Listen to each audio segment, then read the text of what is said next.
반갑습니다. 대창경의 법지입니다. 대창은 대원사의 대와 창문의 창의 약칭이고 대창경의 경은 부처님 경전의 경입니다. 오늘은 대원사의 대창경 이야기로 무아, 내가 없다, 없설무 나아에 관하여 한 말씀 드리겠습니다. 먼저 무아의 개념부터 이해를 해보면은 무아라 그러면은 내가 없다. 또 저는 나랄 것이 없다라고도 해석합니다.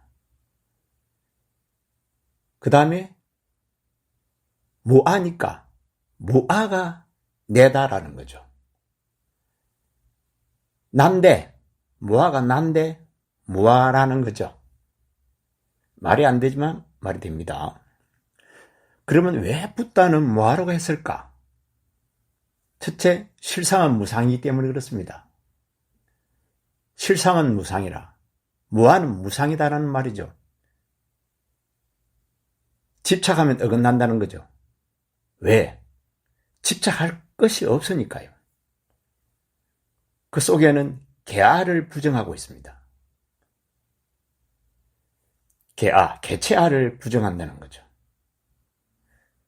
좀 이따가 부연 설명됩니다. 힌두교에서는 아트만, 진화가 있다고 하죠. 여기에 붓다는 강력하게 아트만, 내가 없다, 무아로서 반대하고 있으니까요. 건강경 구경무아본에 보면은 수보리야 약보살이 통달무아 법자하면 열애 설명진시보살이라. 만약에 보살이 무아를 통달한다면은 이 사람은 열애가 설한 진짜 보살의 경지를 얻은 보살이라는 거죠.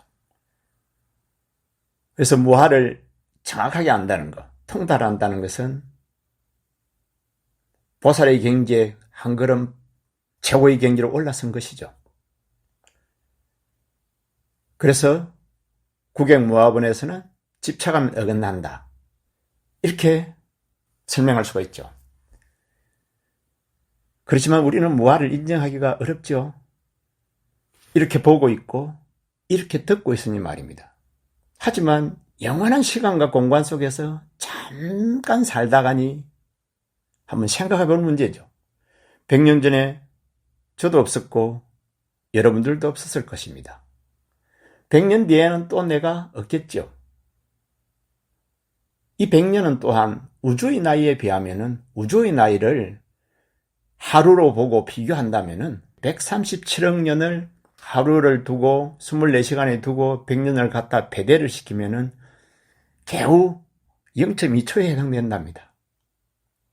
0.2초니까 있다 할 수도 없고 없다 할 수도 없습니다. 왜? 0.2초도 있는 거 아닙니까? 그러니 무아는 있다 없다를 초월한 그 무엇이죠. 그 무엇이 무아인 것이죠. 그래서 좀 특별하죠. 그래서 특별합니다. 특별 아닌 특별이죠. 실상은 무상이다. 실상은 무상이기 때문에 제1의 제가 최고의 진리가 공으로 표현하고 있죠. 무아이기 때문에 무상이기 때문에 공으로 표현되고 있고, 그래야 자유자재하죠. 만약에 그 어떤 입자라도 있으면은,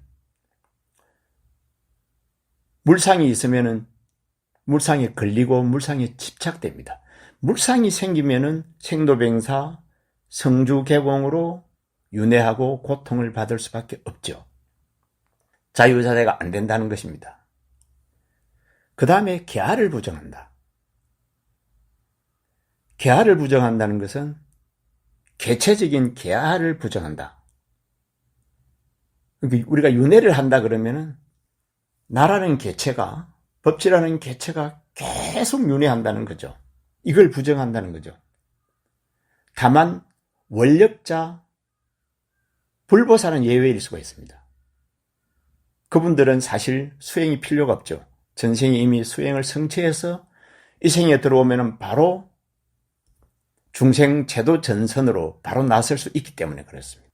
전생을 가지고 온 거죠. 근데 일반적인 사람들은 이 계화를 가지고 오기가 어렵죠. 가지고 올 수가 없죠. 다만 업으로 돌아갈 뿐이죠. 업으로 돌아간다는 것. 요즘 물리학자나 우주과학자들도 이렇게 생각합니다. 나의 모든 것들이 없어지는 것이 아니라고 이야기합니다. 나의 유행, 무행, 물질적인 것, 정시적인 것, 이게 에너지 이꼬로 질량처럼 이 모든 것들이 눈에 보이지 않지만은 정보 데이터로 우주에 보관된다고 하는 거죠.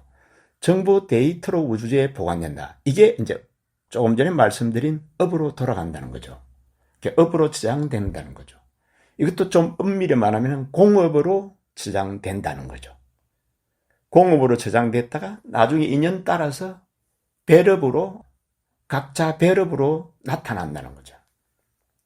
그래서 정보 데이터로 우주에 보관된다는 것은 홀로그램이다, 아카식 레코드다, 우주심이다, 우주의식으로 저장된다고 그러죠. 그리 저장됐다가 인연 해오 시에 인연이 돌아오면은 개도 되고 새도 되고 그 어떤 무엇으로도 되는 거죠. 이렇게 공업에서 배럽으로 나타나는 거죠.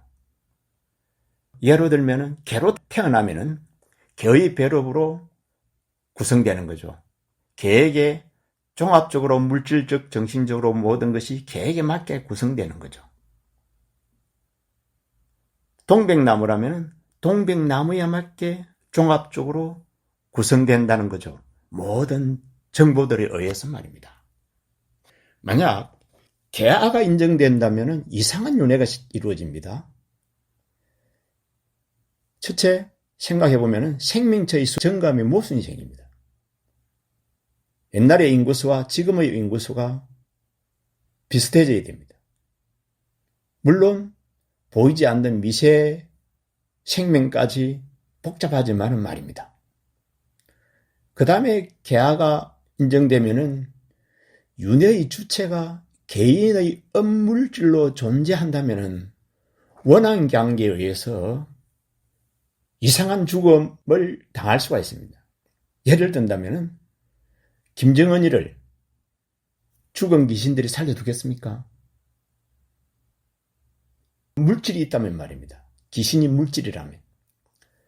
우크라이나 전쟁으로 죽은 개체 영혼들이 저 러시아의 푸틴을 살려주겠습니까? 등등 여러 가지로 한번 생각해 볼 수가 있습니다.